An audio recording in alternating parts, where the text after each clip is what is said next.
Hello বন্ধুরা, আজকের video হতে যাচ্ছে সবার জন্য অনেক ইন্টারেস্টিং। তো আজকের ভিডিওর টপিক হচ্ছে বিখ্যাত তুর্কি সিরিজ দিরিলিস, আরতগুল এবং কৌলুত উসমানের সাউন্ড এফেক্ট কীভাবে তৈরি হয়, কোন কোম্পানি কীভাবে তৈরি করে। আজকের ভিডিওতে থাকছে পুরো ডিটেলস, না টেনে পুরো ভিডিওটি দেখার জন্য অনুরোধ। দেখবেন কীভাবে এত ভালো সাউন্ড এফেক্ট এরা ব্যবহার করে তৈরি করে।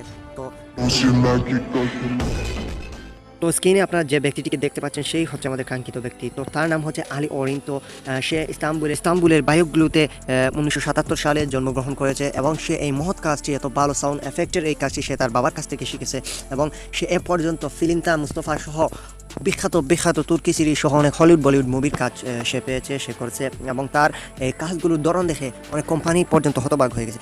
চলুন দেখে আসি সে কিভাবে তার sound effect. Diyorum. Kutulamar dizisini yapıyor. Onu yapmayı, hangi aletten ne ses çıkacağını zaman içinde öğrenerek ilerlemeniz lazım. 2005-2006'larda biz dublaj stüdyosunun olduğu yere gidip onların olduğu yerde yapar. Elimizde de efektif çantalar taşırdık. Efekt malzemelerini çantaya koyardık. Onu da arabada götürürdük. Yolda polisin hello বন্ধুরা, কেমন আছেন সবাই? সারাদিন আপনারা তুর্কি সিরিজগুলো link খুঁজতে একবারে ক্লান্ত হয়ে পড়েন। সেই কষ্টকে রাখাও করতে আমরা একটি নতুন বিকল্প পদ্ধতি নিয়ে এসেছি। তো আপনারা যদি আমাদের কমেন্ট বক্সে কমেন্ট করেন কোন সিরিজের কোন ভলিউমের লিঙ্ক চান, অবশ্যই আমরা কমেন্ট রিপ্লাইয়ে সেটা আপনাদেরকে দিয়ে দেবো।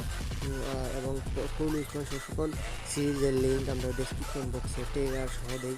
তো আপনারা এই চ্যানেলটি সাবস্ক্রাইব করে রাখবেন অবশ্যই। অনেক